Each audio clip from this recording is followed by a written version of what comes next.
I'm Brittany Lewis with Forbes Breaking News.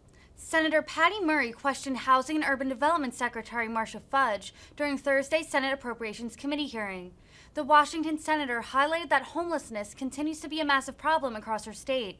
She said, quote, "It's not rocket science. We need more housing and we need more affordable housing." Listen in to see how the HUD secretary responded.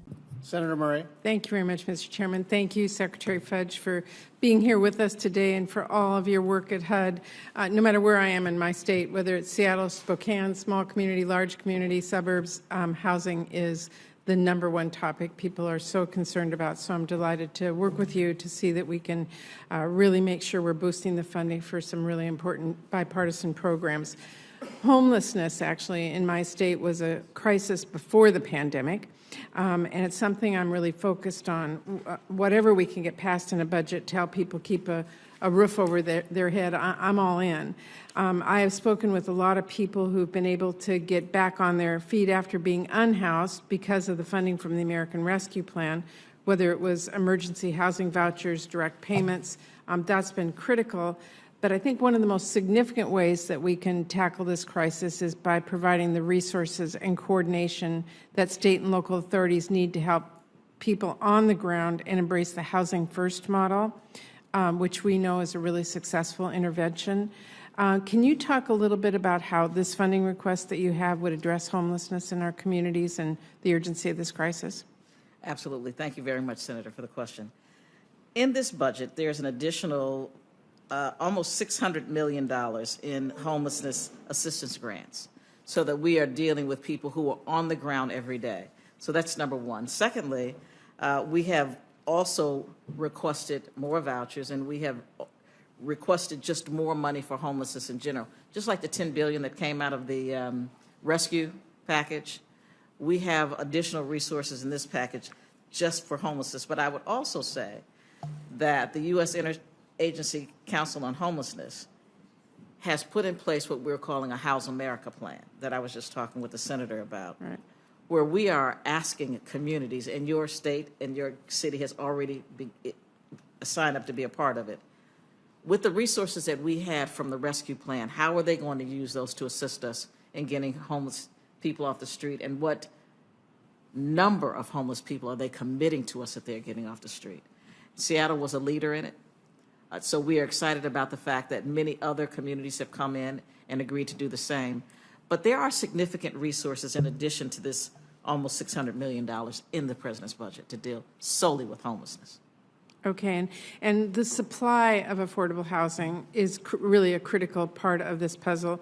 It's not rocket science. We need more housing, and we need more affordable housing. So we've got to help our communities build it. I know that we've got $35 billion in your budget request in new housing supply fund that provides grants to state and local housing. Can you talk a little bit about how that will be helpful?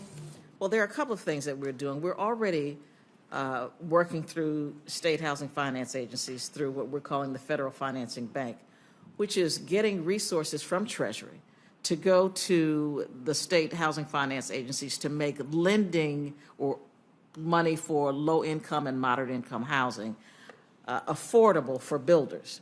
So we know that we're already starting to address it, because part of the problem is nobody builds it because it's not profitable.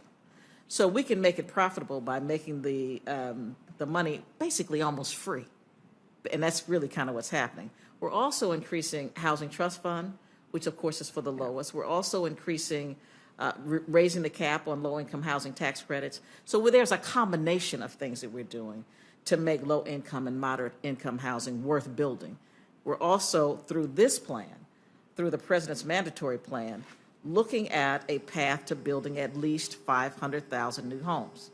And we do believe that we can do it with the resources that are in the President's mandatory but supply plan. We've looked at it. We feel good about it. And as I have traveled the country, we have talked with the home builders. We have talked with everyone that we can think of. I mean, even down to the people who supply, Home Depot, Lowe's, whoever it may be. And they all believe that through the combination of these various resources that we can, in fact, build 500,000 new homes. Okay, and I think we have to pair those efforts with additional tenant-based vouchers so people with the lowest incomes can afford that safe housing. And before my time's up, Mr. Chairman, I just want to mention to you an issue regarding the most recent notice of funding opportunity for the HUD VASH program. I'm really concerned that a couple technical changes made in the FY21 funding round have created some unintentional penalties for PHAs who are working with their communities to project-based HUD VASH vouchers in stable and supportive environments. I certainly support and agree with the goal of efficient voucher utilization, but I'm concerned that changes are blocking proven leaders when it comes to the VASH management, like King County Housing Authority in my state, who are operating in extremely limited housing markets, and I hope we can work together on this in the upcoming funding cycle so that we can make sure that they can continue to do what they've been doing.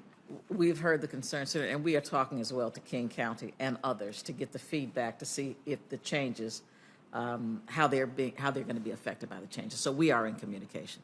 Okay, thank you very much. Thank you, Mr. Chairman. Thank you. Vice Chair Collins. Thank you, Mr. Chairman.